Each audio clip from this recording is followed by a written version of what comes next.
ready to start Science on Tap, folks. Here we go. Welcome. Welcome. Hi, it's a little more intimate crowd tonight. That's wonderful.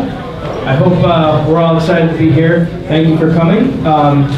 Is there any new folks who haven't been to a Science on Tap before? All right, that's what we like to see. So I'm going to take a moment and give you a little preview as to what we're up to tonight. We started Science on Tap as a chance for scientists who are working in the valley and around the region here to come and give a little talk about their work in a real down-to-earth and approachable way. So we've had a good luck at having this be a really relaxed atmosphere. And engaging audiences have been really wonderful. We've gotten really good responses from folks.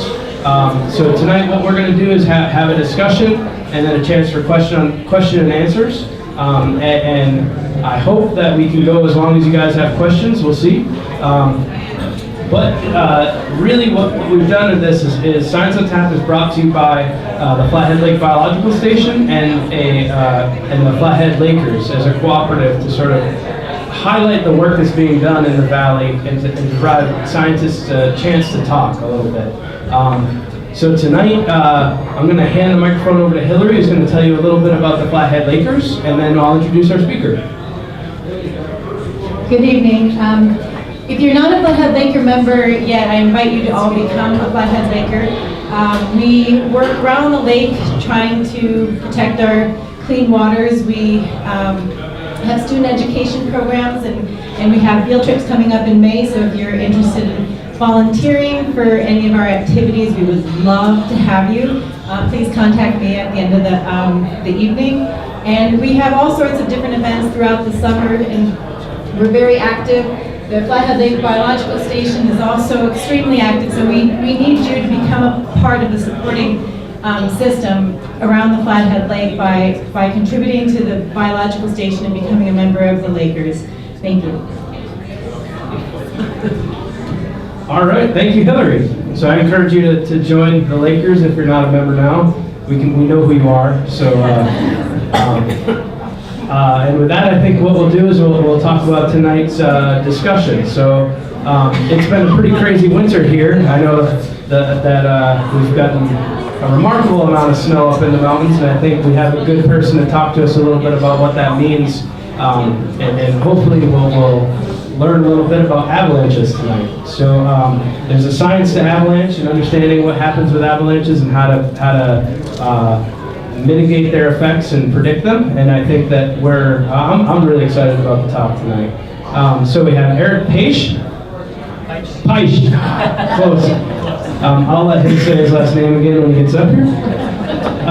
Who's with the USGS up in East Glacier. And he's the former director of the Flathead Avalanche Center. And so he's been doing a lot of work at trying to understand how to predict and mitigate avalanche effects. So please welcome Erich. All right. Thanks, everyone. Thanks for joining us tonight. It's a beautiful sunny evening. So thanks for spending it indoors. So yeah, I'm a physical scientist with the U.S. Geological Survey, former director of the Flathead Avalanche Center. And the new director is right here, Zach. You can raise your hand easy. But Zach just got here yesterday, so welcome Zach. He's from Colorado. So anyways, yeah, so I'm going to talk a little bit about some of the research that we do on avalanches, including our collaboration with the Flathead Avalanche Center, which is part of the Flathead National Forest, as well as our research on avalanches as a landscape change driver. So what are the ecological effects of avalanches? Sean, could you, the next one is a video. Any good avalanche or any good presentation has to have a video, right? And the microphone should work right as well. Here it comes. Okay. So, it's going. This is really loud. Okay, so this is actually in New Zealand, but it's a really cool video that a friend of mine took years ago. So you can see that they're in a helicopter, they dropped an explosive, it created a decent sized avalanche on this mountain, and in just a little bit you'll actually see the avalanche. You'll see the avalanche sort of fracture across the entire slope and propagate throughout this entire basin. Almost, so right there, you can just see it kind of shatter. Can everybody hear me if I don't use this? Yes. Yeah? All right. Great. So I showed this video. One, it's a really cool avalanche. And these guys, if there was sound, they're in the helicopter. They're a bunch of ski bumming patrollers, and they're really psyched that they just started this huge avalanche. And they're in the helicopter. And they're in the helicopter, the most important part. So these cliffs, for reference, are about 350 feet tall. So it gives you a little idea of the size of this thing. This thing traveled almost 3 miles down valley. So it went really, really far. And you can see it kind of, it does go uphill a little bit. It flows a lot like a river in some ways. But I like to show this video because it's one of the biggest avalanches that I've ever seen captured on film. Even though it was artificially triggered by an explosive. It's a cool one. This is actually in a national park in New Zealand because it affects the ski area. And so they actually use explosives in national parks in New Zealand. But this run actually comes into the ski area, so that's why they're doing avalanche mitigation in this area. Let's see if I can, oh no. We're going backwards. Okay, does anyone know where this is? Right before the tunnel. It's in Glacier. Well, it depends on how right before the tunnel relative is. So, does anyone know where Red Rocks is? Along the going to the Sun Road, it's now a new pullout. It's right there, exactly. This is a great crowd. I love this. So this is pretty typical for every spring along the going to the Sun Road. So in this presentation, I'm going to talk about avalanches as a hazard, and I'll focus a little bit on the collaboration that we have with the Flathead Avalanche Center and the avalanche forecasting that we do there, and then talk a little bit about the recent accident that had happened in Glacier Park this winter. And then I'll talk about our avalanche forecasting along the Sun Road. Since it is spring, we're just starting that as well. So this is an avalanche along the garden wall in Glacier National Park. And the point of this is that oftentimes it seems like avalanches happen in pretty remote areas. Maybe they don't affect you directly. How many people actually ski in the backcountry here? Anybody? A few folks. How many people drive along Highway 2 over Morais Pass? In the winter? Okay. How many people know someone that either drives along Morais Pass or skis in the backcountry? All right. So everybody is affected by avalanches. This is why avalanches are important. So they don't just happen in random slopes in really remote places. Again, in Glacier Park, along the garden wall. So along the Sun Road in 1953, 2 road workers for the Glacier National Park were killed in an avalanche in the Alps area. So if you're familiar with the going to the Sun Road, the area known as the Alps, so sort of just past Haystack and Big Bend, and that was in 1953. So not only did they threaten people and infrastructure. 1964, in the Rimrock area, just east of Logan Pass, a bulldozer was knocked off the road by a wet slab avalanche, and I'll talk a little bit about the different types of avalanches. Fortunately, just an injury here, but I mean enough to knock over a D6 or D7 cat. It's a pretty big avalanche.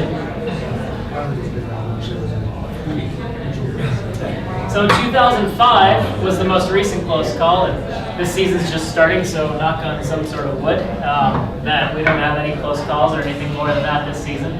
But in 2005, another bulldozer was rolling across a slope that hadn't been plowed. It triggered an avalanche, and it took him just off the road. Fortunately, he was a very skilled operator. He was able to put the blade down on the bulldozer and didn't tip over anything. The hardest part was actually getting the bulldozer back onto the road level. And if you look close enough this summer, if you're driving the Sun Road and you're in you go through the Alps and you're kind of on that straightaway before you hit the Rimrock area before Logan Pass, if you look very closely and look down, you can actually see old machinery in Logan Creek. It's kind of hidden amongst the vegetation, so you have to spend a while looking for it. I think they might have even painted it green at this point, but it's down there. So there is some remnants of some things that have gone off the road inadvertently. This way. So you can see the two machines here along the road, and this is way down near McDonald Creek, along the going to the Sun Road. And this is from an avalanche in 2009. We had a wing layer in the snowpack, and in January of that year, 2009, we had a rain on snow event. It rained to about 7,000 feet. We had a huge avalanche, or it was a very widespread avalanche cycle, but a huge avalanche in the little granite avalanche path that we call it, Granite Creek.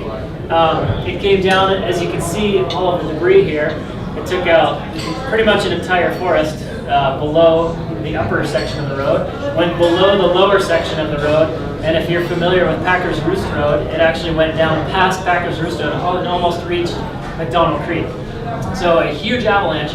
The pile here in April, 3 months later, was still 30 feet deep.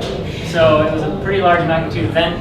And I'll talk about some of the research that we're doing on large magnitude events and avalanche ecology as well. I'll touch briefly on avalanches and climate. We're starting a new study where we're actually looking and using tree rings from these large magnitude events. We cut cross sections, and we're going to look at avalanches over time and some of the contributory factors. So things like not only large storms, not only how much snow throughout the entire season, but we're also going to look at things like El Nino and PDO, the Pacific Decadal Oscillation. These sort of teleconnections or these influences that may help us predict these large magnitude events or big avalanche winters like this.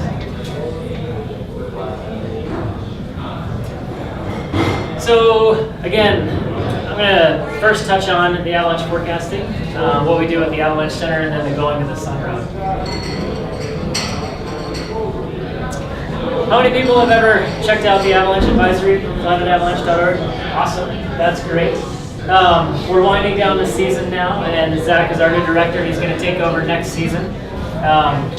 And he just moved from Colorado, from a very different snowpack to here in northwest Montana. And I haven't told him that it actually rains here in the winter yet, so maybe you can ease him into it. But we have a good collaboration at the USGS. I was the director for 3 years with the Flathead Avalanche Center and the Flathead National Forest. And we put out daily advisories for winter backcountry use. So I'm just going to touch on this season. As Sean mentioned, it's been in terms of snowfall, it's been an above average year. Right now we're hovering, just over anywhere from 100 to 120% of average for our snowpack. And that's a good thing. Good things for the summer. And if it happens, the melt happens gradually, then we should be okay with flooding. But right now, there's a lot of snow sitting in the mountains. So this winter, though, is a relatively typical winter, except for the fact that we went to the level of extreme once, which we've never gone to at the Flathead Avalanche Center. We got about 5 to 6 inches of snow water equivalent. So when we measure it's a way for us to measure sort of the weight put on the snow. We measure it in water equivalent, and it's how much water is in a column or a unit of snow. So we got about 5 to 6 inches of snow water equivalent within about 2.5 to 3 days. So that's a lot of water in a very short period of time. And it fell on a snowpack where we did have a wing layer. So we got widespread avalanching pretty much everywhere. We went out after the storm, it was a sunny day, and you pretty much couldn't turn your head without looking at an avalanche. And they were big avalanches too. So it wasn't like, sort of just small, shallow avalanches. Aside from that, we also had a fatality in January. I'm sure many of you heard of Ben Parsons, who was a good friend of many of ours, including those of us at the Avalanche Center. And I just want to kind of touch on that accident a little bit, because one, it hit close to home for a lot of people in the valley. Ben was very well known and very well liked.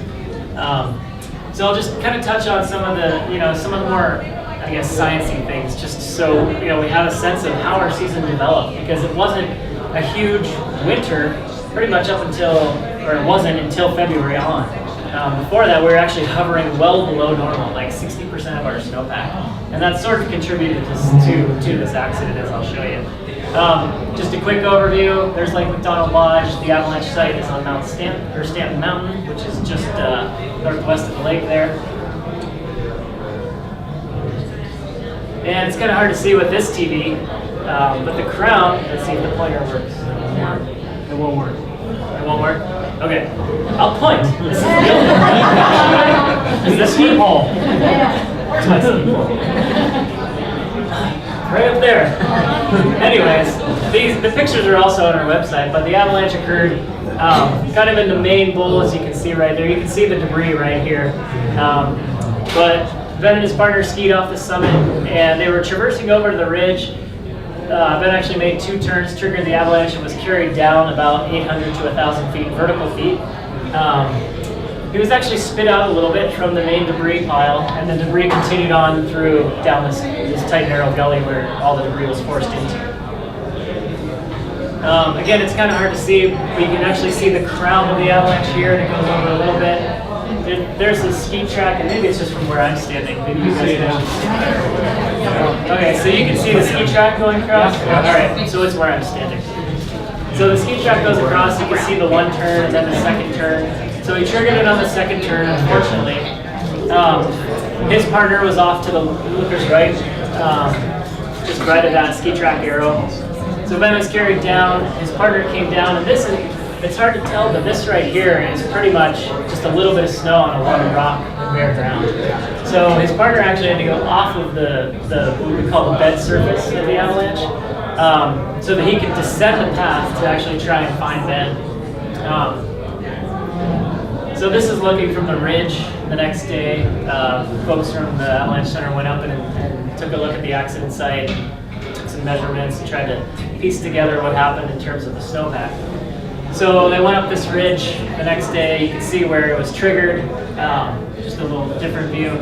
So what happened was, a few days prior, we had a wind event that it was atypical winds for us. So they kind of came out of the northeast. Most of our predominant winds come out of the southwest. So we had wind loading on this southwest aspect, which is relatively atypical for around here. When they triggered the avalanche, it involved that new wind-loaded snow, but then it also stepped down to a weak layer near the ground. So again, this is the next day. It gives you a little sense of how large the crown was in some places. But it went from 1 foot or less in one location, and then here you can see it's 4 to 4.5 feet, and then it was quite variable. So because of the way the wind loaded, cross-loaded we call it, this ridge, it was again 4 feet in some place and then much less in another. So again, this is the overview, kind of showing the whole thing, and the toe of the debris actually extends a little bit further down, and the whole avalanche from the crown to the toe of the debris was about 2,000 feet. So even it wasn't a large avalanche. It was, 200 feet is obviously big enough, but it wasn't super huge. But it all got funneled into this tight little gully right here. So now I'll talk a little bit about, again, because it's spring, some of the forecasting that we do on the Sun Road. As you all know, Sun Road is 80 kilometers long from west to east Glacier. 56 kilometers of it is closed every winter. Sorry that I'm speaking Canadian, but that's what we do in the science world. Sorry. But hopefully you can get it. 56 miles, 56 kilometers, 33 miles or so. And as you all know, it's a pretty vital artillery to the local economy here. Here's the road on the east side, just east of Logan Pass, the east side tunnel, and that's taken around April. So the road, and as you can see up here, travels right through the middle of a bunch of avalanche paths. So 43 avalanche paths across the entire road from west to east Glacier. Again, the starting zone, so here's Haystack Creek, if you're familiar with the road. And the starting zones are anywhere from 500 feet above the road to 3,000 feet, so there's quite a big difference. Starting zones, they're all pretty similar. They're all usually south or southwest facing, so they see a lot of sun and a lot of solar input during the spring. So we typically deal with what we call wet slab and glide avalanches. And they're rather difficult to predict. They're a little more complex because they just haven't been studied as much either. And so we're doing a bit of research on these wet snow avalanches. We don't use explosives. We have the picture of the bear here because the park has decided that not using explosives is what they want to do, and not only here along the going to the Sun Road, but along the Highway 2 corridor as well. So wet slabs, here's a picture of one of us standing near wet slab debris.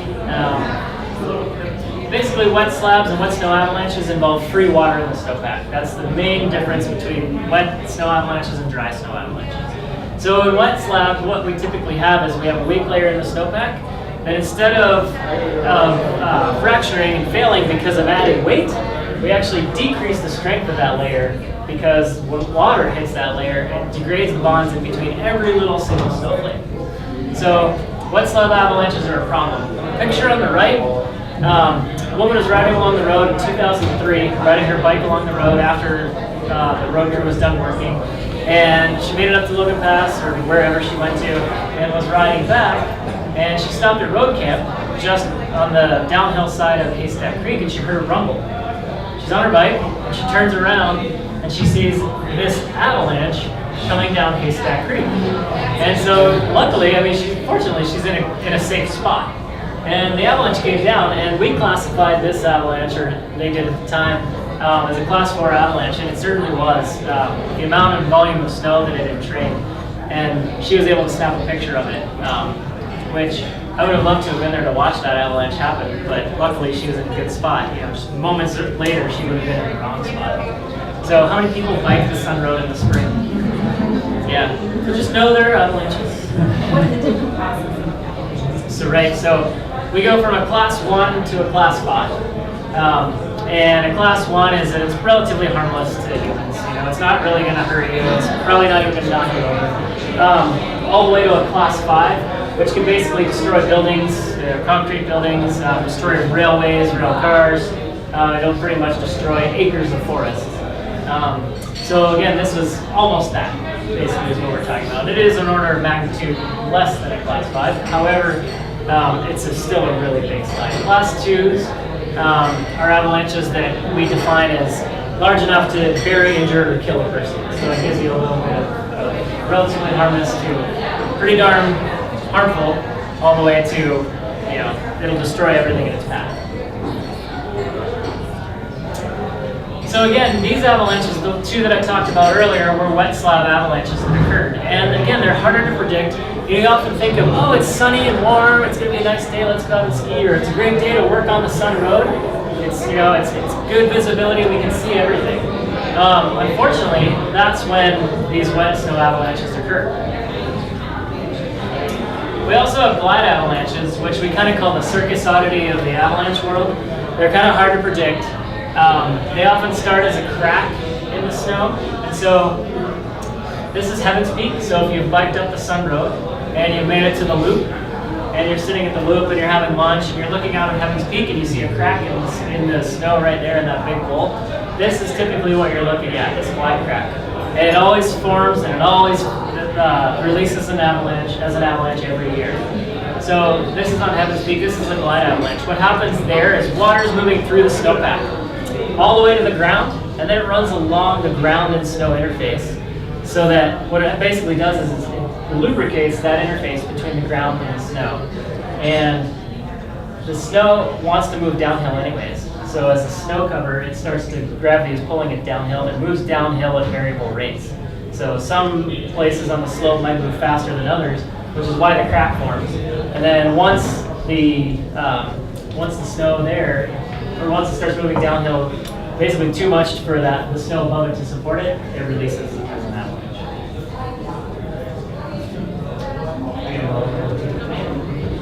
Okay, so now I'll talk a little bit about the research that we're doing in the park and elsewhere. We're not just relegated to in the park.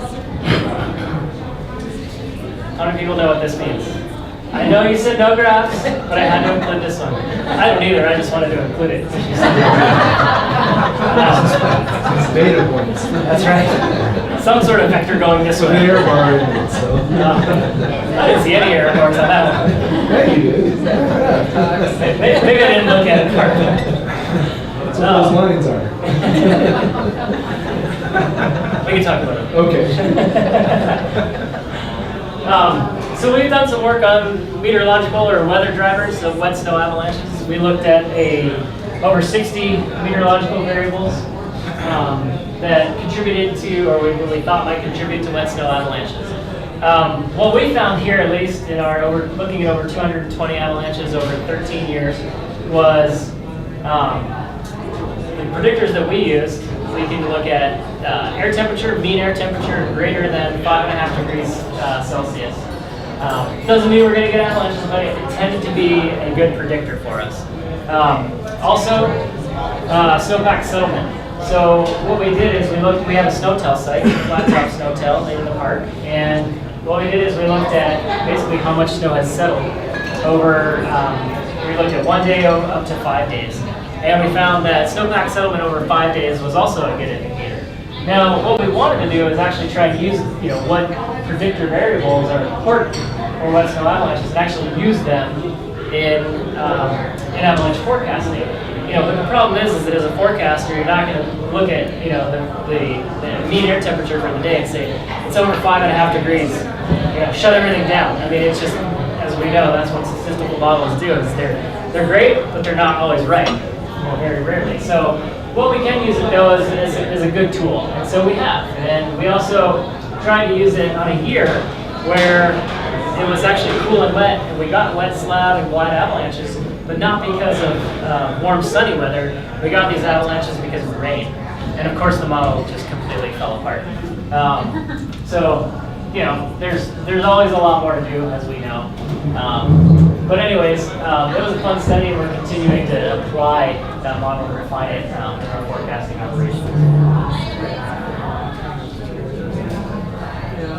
We're also using time-lapse photography. So if you've ever gone to the loop and you've looked uphill and you see a little box on a tree, we've actually had some inquiries like, what is that? People think we're actually spying on them, but we're not. Not going to testify to that, but we're not. But we're taking pictures of Pepper's Peak. So what we can do is we take pictures every 15 minutes. The camera's charged by solar power. So we take pictures every 15 minutes. And as you can see here, the red box indicates no avalanche on April 24th. And then on the 26th, 3/11, we had a small little avalanche. And then 2 days later, that huge avalanche released within 1 hour, from 2/11 to 3/11. The problem with this tool is that on cloudy or rainy days, we can't see anything. But it still works. So what we're able to do is, with those cracks that I mentioned, once those form, you can actually look at the number of pixels, the number of dark pixels versus light pixels, and you can see how the crack grows. And so that's one of the things we want to do is the crack actually growing right before it releases, and is it growing faster right before it releases? And so we can actually count the number of pixels per unit of time and see if we can do that. Right now, unfortunately, what's happened is these cracks will form pretty quickly, at least on this mountain, and then all of a sudden they'll release. So it's been a bit difficult to try and actually pin down what we call collide rates. So we're also looking at meltwater through the snowpack. We've set up what are known as lysimeters. So they actually track meltwater or water. So there are these trays that we put them at the bottom of the snowpack. So when water starts moving through the snowpack, it moves onto the tray and then into a tipping bucket. But as you'll notice, we only have 2 lysimeters on a huge slope like this. So we're only measuring 2 little discrete points, unfortunately, on a huge slope. But again, we're trying to use these tools that we're not going to put these lysimeters across the entire mountainside. 1, the Park Service won't let us. And 2, it's just not practical. However, maybe these 2 discrete points will be useful for us, and we can, try and get some information out of it as some sort of proxy. So we set those up a year ago, and again, this will be our second season, trying to see if we can tease out any important information. And again, it all relates back to using this information as applied research for the forecasting program.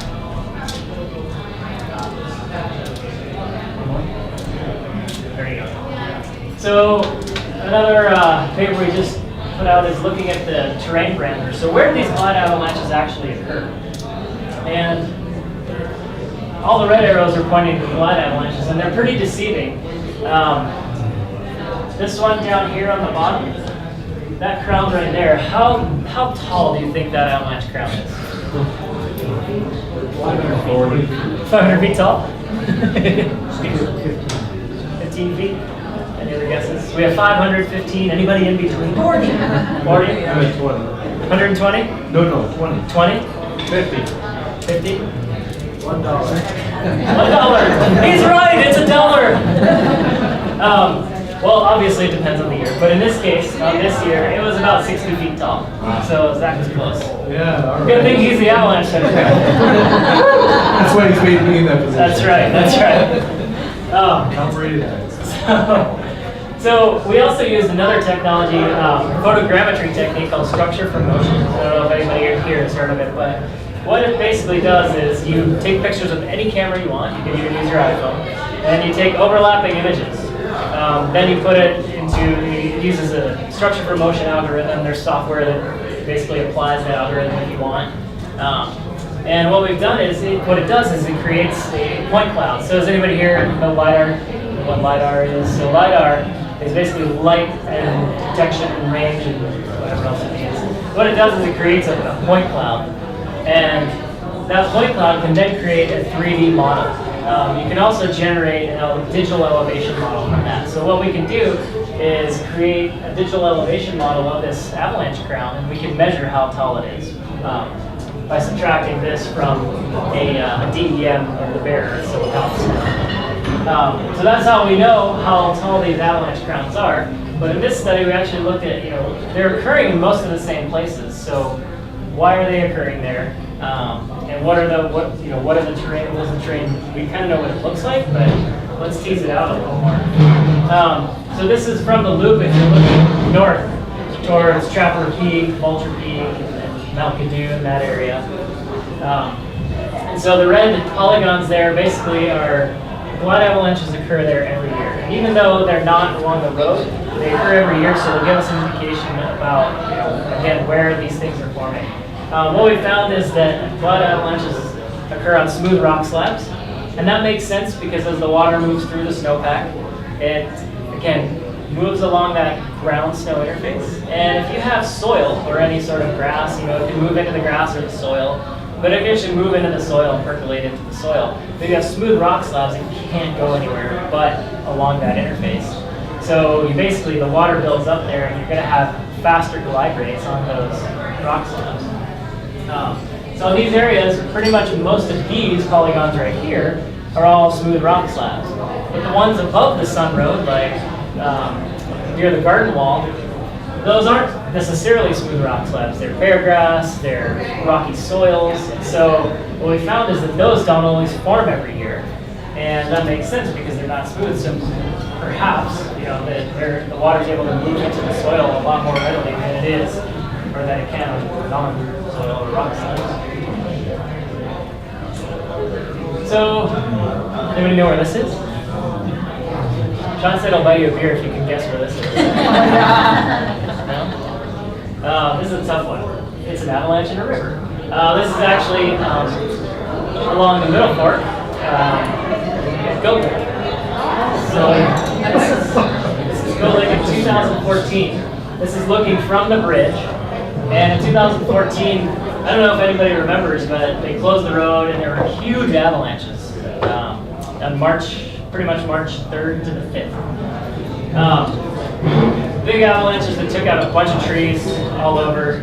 And this one, in fact, went under the bridge. Fortunately, it didn't take out the bridge like it did in 1979. Was anybody here remember that one? Yeah. I wasn't either, but it's a big avalanche. Anyways, this one reached all the way down to the Middle Fork and it dammed the river. And so people were actually concerned because the water was building up behind it. But what water does best is find its the easiest way through, so it started to go under and around, but it was dammed for about 36 hours. Then it finally made its way down. But huge avalanches, so this is a rain on snow event. So again, as I mentioned, one of the things we're looking at is large magnitude events. And what are the contributory factors? not only that, but how often do these things occur? And we only have an observational record, at least here in northwest Montana, that goes back only so far. So even along the John F. Stevens Canyon, along the railway corridor, up to Marias Pass, the record, a good record actually only goes back, a very detailed record when they started the avalanche forecasting program for the railway, only goes back to 2000. So that's not very long. So what we can do is we can use tree rings to actually look at potential avalanche years. So you can see all these down trees. So there is this interaction between wildfires, what happens when wildfires move through an area, and then what does that actually do to avalanche frequency and magnitude, and how can that affect, that certainly affects the avalanche path and its characteristics. We also, as I mentioned, we're looking at avalanches in climate. So one thing we're doing is looking at dendrochronology, so looking at tree rings, and so the little granite avalanche path that I showed earlier with the bulldozers moving snow through that big green avalanche path, we took 100 cross sections from dead trees in that avalanche path in the run out, some greater than 3 feet in diameter. And what we're able to do is actually look for avalanche scars in these tree rings. So you can see where it says 1993 1. So that's the best signal. 1 is like the highest quality signal that we're going to get in the tree ring record. You can see that it's basically a scar. So what happens is, on the uphill side of a tree, if an avalanche comes down, hits the tree, and the tree, as it's not growing in the winter necessarily, but it's still, once it starts growing, will actually buffer itself. And you can see on the downhill side, 1993, how that reaction to it is pretty thick. So that ring is a lot thicker than it is relative to the year before. And so it's not that it was a big growing year and it was a huge, that it grew a lot that year. It was because the tree was actually buffering, and because it got hit on this side, it was then compensating on the downhill side. So this is a good example of an avalanche scar in a tree ring. There are some other signals as well. You can see where it says 4 there, 1985 and 1990 that aren't as obvious. But the one in 1993 is pretty obvious. So that's how we can actually look under a microscope, and we can count all the rings, figure out how old the tree is. And then if we have enough samples, we can actually cross-date the trees in the path to take samples outside the avalanche path, we can cross-date it so that we can match up the years. And then we can develop what we call an avalanche chronology. So we can see when these large magnitude events actually occurred, because we're taking samples far down in the avalanche path where only big avalanches are going to reach. So then what we're able to do is actually create a return period or frequency throughout the avalanche path. So this is in an avalanche path, in avalanche path 10-7 along the John F. Stevens Canyon corridor. The black rectangle there is the snow shed. We have our trees, and as you can see, all the way down to the snow shed, our return frequency is pretty high. So we're a pretty low frequency rather. We're looking at basically anywhere from 14 all the way up to 100 years as we go further past the snow shed. Whereas higher up in the avalanche path, so closer to the top of that, we have much more frequent avalanches higher up in the path. So it allows us, as we collect these tree cross sections up the path, it allows us to get a frequency or return period map. And this helps because people want to know, well, how often do avalanches, or how often are they going to hit the railway? How often are they going to hit the road? How often are they going to take out huge swaths of forest areas? So this enables us to try to get an idea of the biggest avalanche years that are occurring. Slide paths like this here, this is on the east side of the park, just outside of St. Mary, the St. Mary Lake. They also work and they deliver organic and inorganic nutrients from the subalpine all the way to the mountaintops to the riparian zones. So big avalanches like we saw earlier, these wet slabs, which often fail near the ground, can drain soil and basically move nutrients quite quickly from the alpine to the riparian zones. Here's an example on the Heavens Peak. The other side, which I was showing you earlier, this is along the Going to the Sun Road. A huge avalanche comes down. This one dammed McDonald Creek for a while, and it came up the other side, buried the road on the other side of the creek, and as you can see, took out a huge amount of forest. So avalanches play a pretty big ecological role. This is basically snow, avalanche debris covered by vegetation debris, trees that were brought down by an avalanche.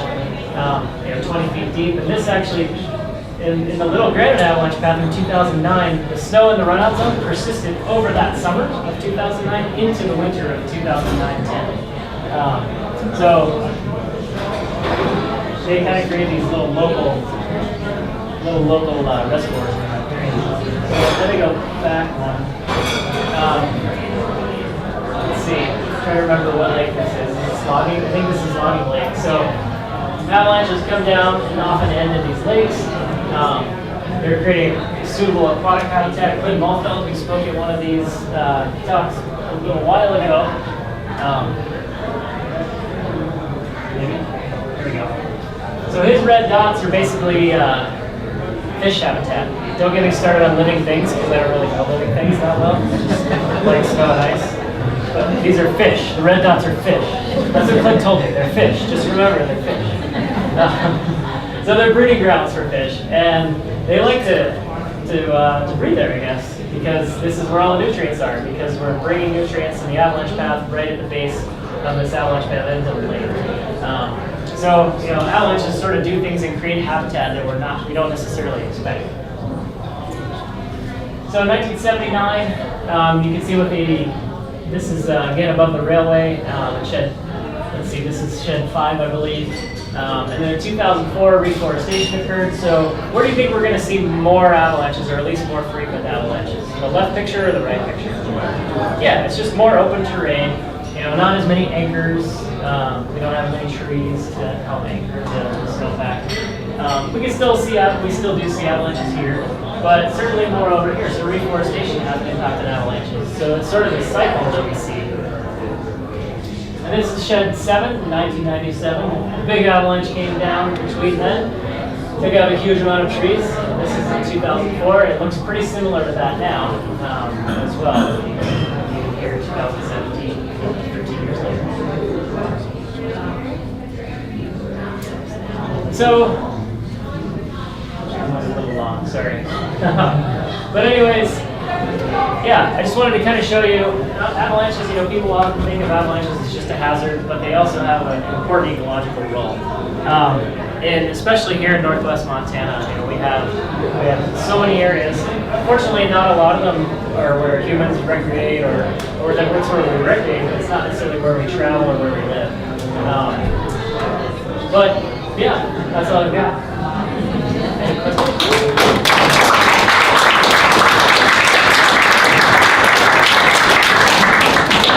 Again, thank you very much. That was excellent.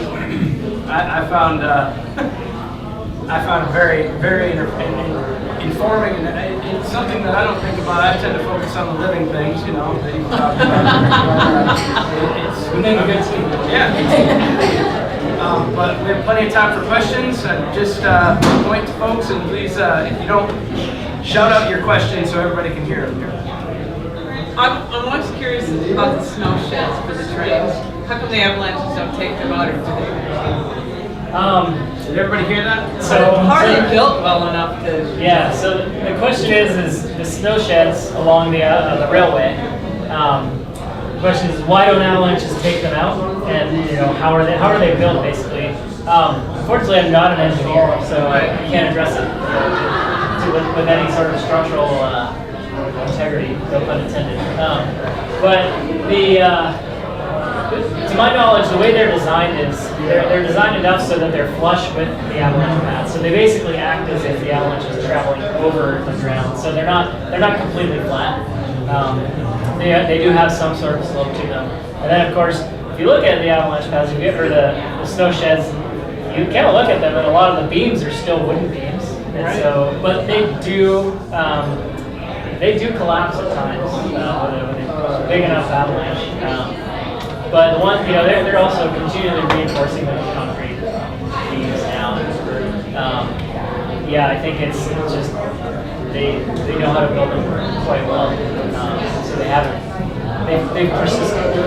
However, I guess I will say this is that when I showed that picture of the reforestation on that, where the one snow shed was, what happened there is that whether it be wildfire, not deforestation in the park, but maybe in other places, but if an avalanche comes down, for the most part it'll go over the snow shed, but in places where we call it the trim line, the difference between the avalanche path and the forest.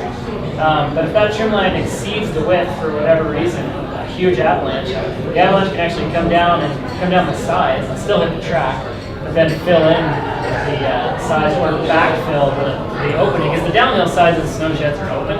So if the avalanche comes down over the snow shed, it can actually backfill it and still get into the shed at times. So they're not, they work, but They're not perfect. they're not perfect. Yeah, they're not a ton. Yeah. So you said that you don't use explosives for your avalanche control, but I thought on Highway 2, Yeah. they do some use of explosives for mainly the train tracks, and they did quite a few times this last year, right? Yeah, so it's a great question. So they can't use them on a regular basis. What BNSF Railway has to do is they have to apply for an emergency mitigation application for the Park Service. So it basically means that life-threatening avalanches have already hit the railway and are probably going to occur again. So every time they do that, they actually have to go through an application process, an emergency application process to the park. Fortunately, it's an emergency one, so it doesn't take as long as it might in other application processes. So, so this year they did mitigate once. They were going to again, but they at the last minute decided not to because the hazard had decreased and stability had gone up. So they didn't have to.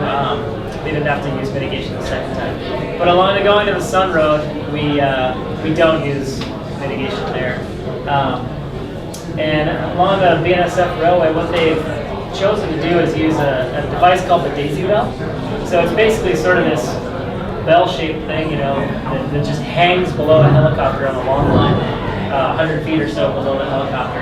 And it creates an explosion of oxygen and hydrogen inside the tank. It releases and it creates an air blast on the surface of the snowpack. So that's what they use as a mitigation tool on the slopes above the railway. So why couldn't you do that on going to the sun? It's a great question. I mean, especially since we have overcrowding because the season is so short. And compared to other highways, they're open much earlier than going to the sun. One of the things that would help the workers is to do some avalanche mitigation to save those workers from getting shoved off the cliff. Yes. Superintendent Mao was here a few weeks ago. Yeah, why did you ask him that question? I did ask him that question. Well, what was his answer? They need to kind of look into it. Yeah. Because you look at the Beartooth Highway where I grew up, it's open at least a month, if not a month and a half earlier. Same conditions, 4,000 elevation higher when you go into the sun. In my opinion, there's no reason to go into the sun kind of earlier to spread the traffic out to relieve the congestion. Because the worst national park that I've been to is Yosemite. Yeah. Because of the congestion. Yes. Or Race, Montana, and you're not like lots of people in the same place at the same time. Yeah. So I mean, it was interesting because I don't remember the exact year, but I think it was in the 60s where Glacier had decided to not allow snowmobile use. Yellowstone decided to allow snowmobile use, and then later on, Glacier Park had decided not to use explosives, and Yellowstone decided they would use explosives over Sylvan Pass, mostly for snowmobile recreation from Cody on the east side over to into the park. So it's just it's basically management strategies and how they chose to interpret their wilderness management and how they chose to interpret it basically. There are things that they do. Explosives aren't unprecedented in the park. They use them on trail crew at times to blow up snow drifts. But I think the reasening, to my knowledge, occurred before I got there. The decision was before I got there, unfortunately. But I think that's the way they chose to interpret their decision or their management. How are you guys funded? So the USGS. We are funded by the USGS, and we do have some other agency and entity grants, but primarily through the USGS appropriated funds. The USGS is funded through the Department of Interior, right? Yeah, sorry, through the Department of Interior. Yeah, through appropriated funds, so the budget comes down all the way from the top. Are you worried? Yeah. Next question. Yes. I have a question about the glide avalanches you were showing. Yeah. I'm wondering if in warmer winters you're finding that there are more rain on snow events make them more likely, or if you're finding that it actually makes them less likely because more water gets into those bare grass areas and prevents them. Yeah, I wish I knew the answer. That's what we're trying to learn now is, is what, we did that study looking at wet slab and glide avalanches. There's actually been a more recent study that is from Switzerland that has shown that we're not only, we're talking about sort of spring glide avalanches here, but they also looked at glide avalanches that occur in the winter. And that's actually happened here too. 2 years ago we had a glide avalanche cycle in November. And what might be one of the causes there is that we actually have, from the soil-snow interface, we actually have the snow acting sort of via capillary action, pulling water out of the soil. Especially if you have a relatively warm spring or warm fall, and you get big storms in let's say mid-November or something, relatively early. But if we get big storms on top of that, but the soil in the ground is still relatively warm, then we can actually have that layer, that interface is still pretty warm. We can actually have water being sucked up into the snow, creating, instead of water coming from the surface down, it's actually brought up from the soil, and we can create that sort of lubrication there at that ground snow interface. So, but getting back to your question about the rain on snow, that's one of the things we want to try and tease out is, are we going to see more of these because of more rain on snow events? Or also, a colleague of ours, Greg Peterson, showed here, at least in the northern Rockies, that basically the winter is shortening, particularly on the spring inside, by 2 to 3 weeks. And so at least the NOUT study was in 2010. So we're going to see more of these wet snow avalanches creep into what we consider the winter because of the earlier onset of spring-like conditions.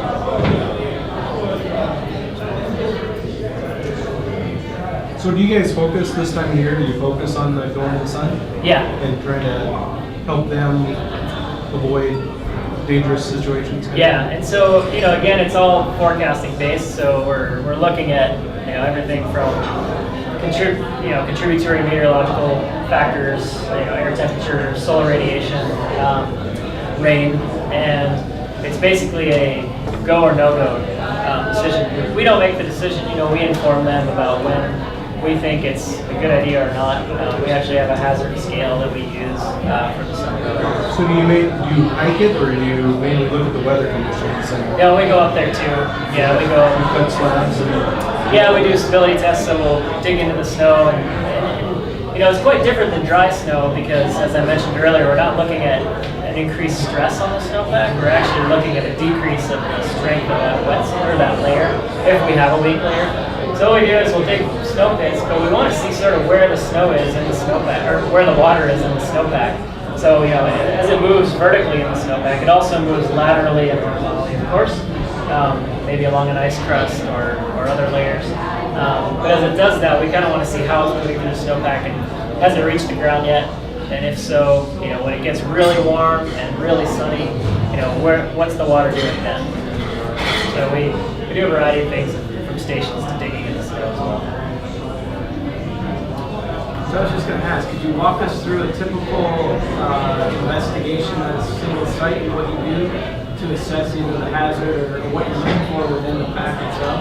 Yeah, so it's a pretty big toolbox. Like for forecasting is what we use. And so for recreational forecasting, we're not only using what we see in the field, but we're using observations from the public and what they send in and what they've seen out there.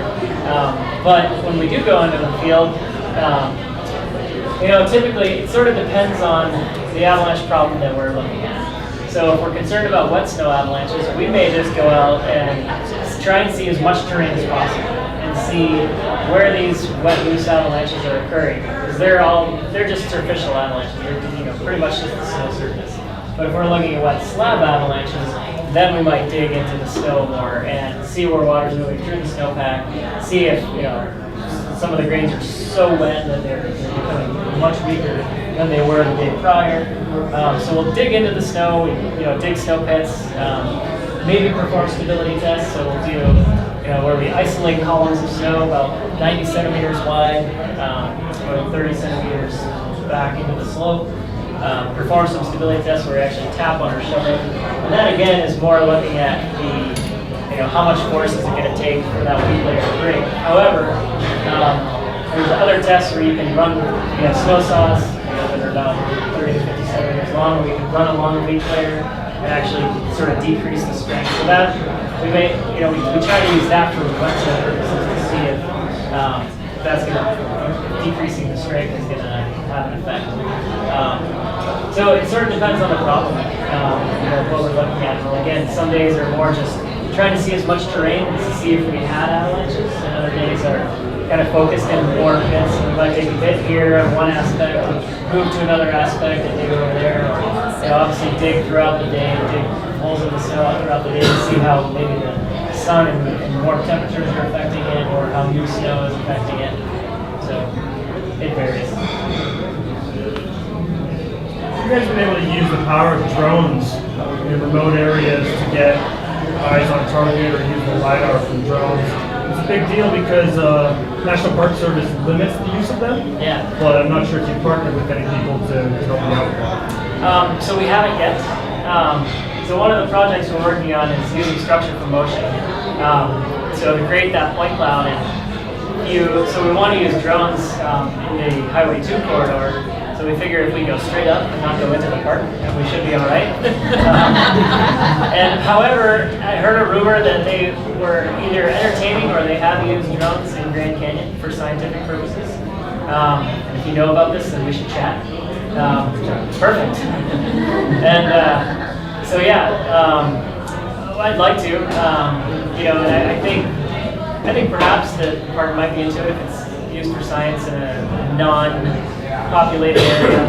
So, yeah, that's true. Yeah, a lot of the national park limitations are so that they don't interfere with people's experience. Right. But in winter, when nobody's up in Glacier, yeah, it's a perfect opportunity. Yeah, I agree.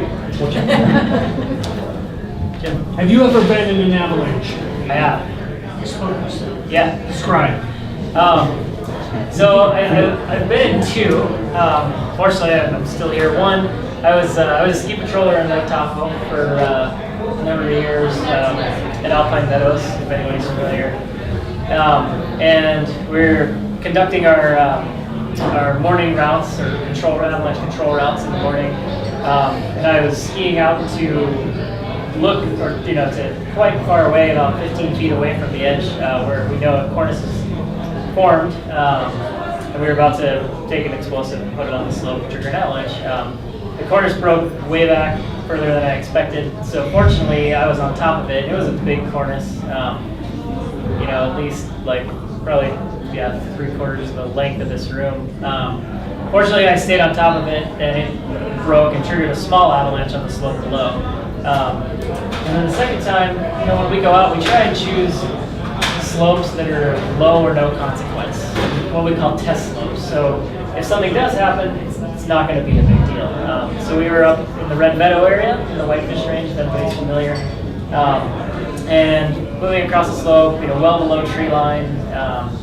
But we had a layer of surface ore. So those feathery crystals that form on the surface, they're great on the surface. But once they get buried by enough snow and they have a slab on top, then they can become dangerous. So, of course, we had a big avalanche cycle, and as forecasters and scientists, we want to go out and see what happened.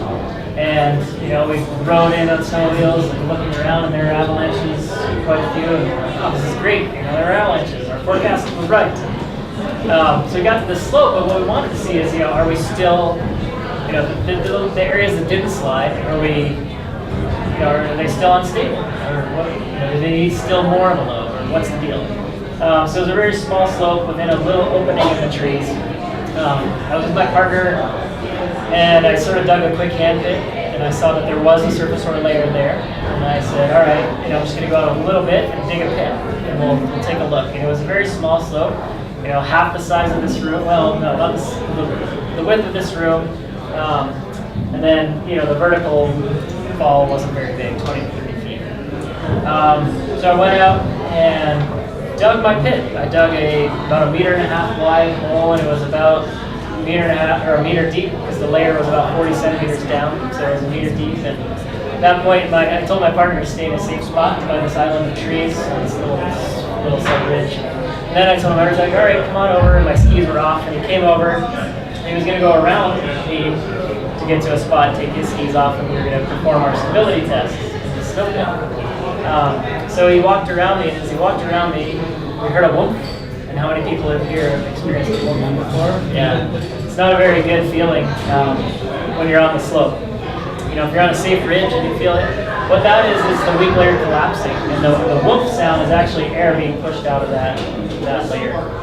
So we heard the whoop, and then the snow, or the avalanche, the slope collapsed, or the slab collapsed, the weak layer, the avalanche released. We were about 15 feet below the crown when it released, and my partner was on his skis with his skin still on the bottom, so he was able to kind of ski to the side. But I didn't have skis on. I tried, but it was deep. So the avalanche sort of pushed me, but it was, again, a low consequence slope. So it pushed me downhill, carried me 10 feet or so, maybe 15. But it definitely pushed me over, and even that small of a slope, it started, pushed me down and started crawling up my back, the debris. So it buried me up to about, almost my neck on my back, but it wasn't very deep. I was able to actually stand up and shake free on my own. But, again, it was a great reminder that we are out there, and while we're searching for data, and we always want to collect as much data as possible, that one, often it's not worth it. And two, that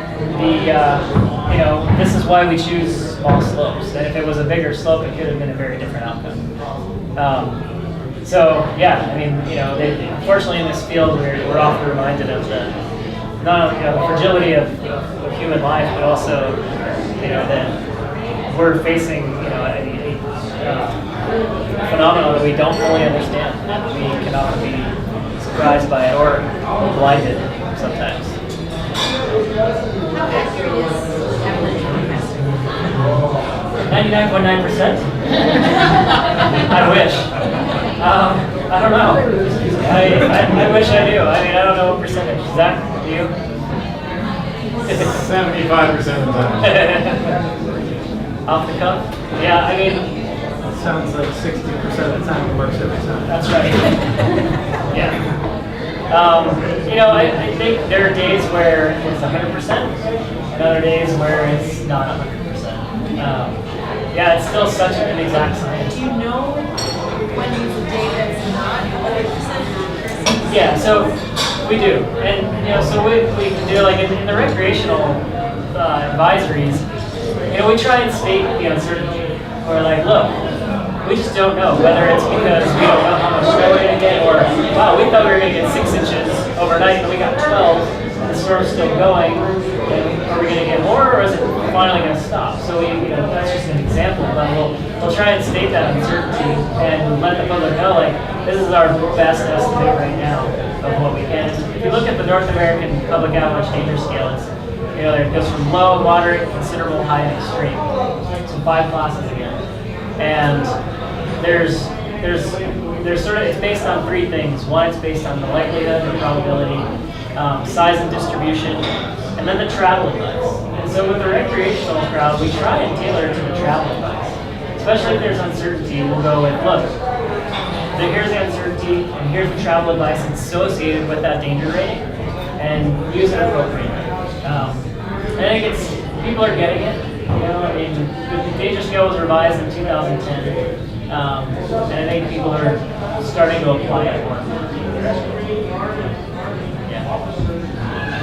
So one suggestion I have is for my first 20 years as a skier, I didn't know what that wolf sound was all about. It wasn't until I became a ski patroller that I realized that that's the indication that you're in an avalanche zone. And I think you better get the hell out of there. So I think getting the word out to people. If do nothing but tell people that that sound is a bad indication and you need to get the heck out of there. Yeah. Second part of the question is, so the accident in December, there was an experienced guide. Why did he go on that slope, being an experienced guy, and get caught in an avalanche? You know, I know it's not 100%. Yeah. But as an experienced guide, he should have been looking at all the indications, the loading of the slope, the weather conditions prior, all that stuff. How did he end up being in that area? Was it something unusual or?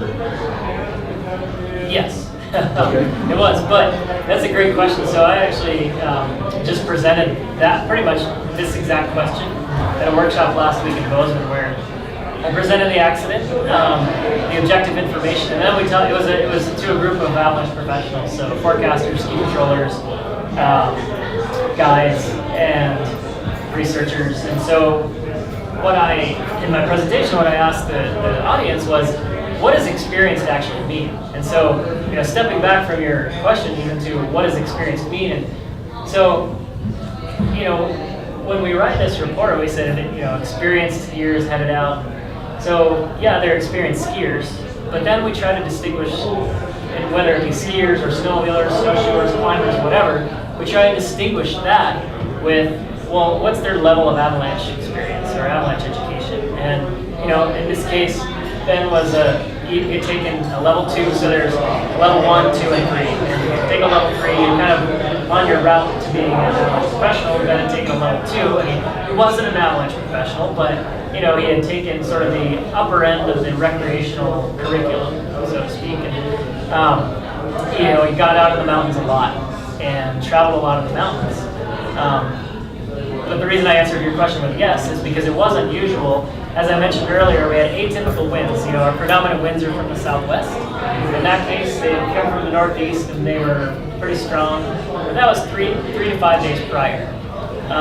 But what happened on this slope, it was early January. December was, air temperatures were well below average, and snowpack was actually around average the first part of December. So we had enough snow, but the air temperature created, because it was so cold, we had 3 Arctic air masses come in from Canada, and just, as you guys know, from experiencing, it was a cold December, even into January. So what that did is basically it created a weak layer in the snowpack near the ground. That weak layer near the ground, especially in areas of a shallow snowpack, continued to get weaker and weaker in later December into early January when we didn't have snow. So then we got winds from the northeast with a little bit of snow, and basically carried all that snow, wind loaded that southwest aspect, which typically doesn't get wind loaded. So one, that was unusual. 2, it's pretty unusual that our Decembers are actually that cold and create that weak layer. We just don't get, every winter, we typically don't get that weak layer near the ground. But in Colorado, it's a different story. They deal with that thing all winter, and I'm glad I don't live there. But here, it's rare that we get that. And it didn't last all season here. It lasted in the early part of the season, and then that layer finally got very deep enough that we weren't impacting it, and it got warm enough. So yeah, it was unusual. That location, again, because of the atypical wind loading patterns, there was a lot of uncertainty that day too, in that it was rated moderate, so that basically that means that human triggered avalanches are possible, and that basically you need to dig into the snow, look around, and be careful evaluation of the snowpack is what the travel advice says. It's kind of broad, but that whatever it takes to evaluate it carefully. So in that case, I think the uncertainty was high, and when the uncertainty is high, what do? We should choose lower angle terrain, maybe safer terrain, places that aren't as exposed.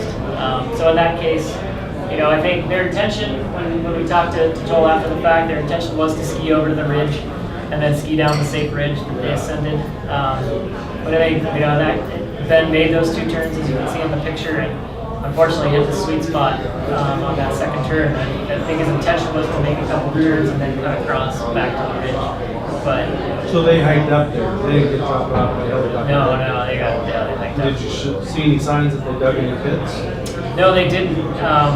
Joel mentioned that they, they were looking at it, they were kind of feeling around, they dug a quick hand pit as they came off the top, skiing down, just to see what was going on. And what he stated is that it was so variable. It was really shallow in some places where they were almost hitting the ground through the weak snow, but then deeper in others. And he said that they didn't dig because if they dug in one place, it might not be representative of another.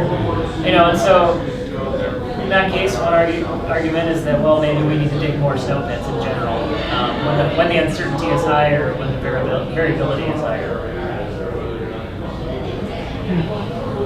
We'll take one last question over here. Yeah. So what can you do or carry with you to help you venture in an avalanche? I think you should expand that question to like a top, maybe 3 tips for people. Perfect.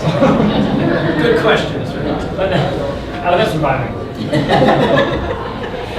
the media always asks in interviews, like, do you have anything else you want to say? And I was like, yes. And that's always what I say. So you should always carry 3 things when you're traveling in the backcountry: an avalanche beacon, an avalanche shovel, and an avalanche probe. The shovel should be metal. It should be a strong shovel, not just a shovel you buy at Costco or something like that. And then those are the 3 main things you absolutely have to have. But not only that, not just carry them, but know how to use them. So know how to use the beacon. Practice your beacon. If anybody skis in the Whitefish Mountain Resort, at the top of the ski resort, we have there's a beacon park up there where you can actually practice your beacon. There's 8 or 9 varied beacons, and there's an electronic box. You can turn on one and go search for it, come back, turn on another one, turn that one off. So know how to use the equipment as well. And then, of course, there's other things like air backpacks or avalons that you can use as well. Those are the 3 main things for sure. All right. Thanks, guys.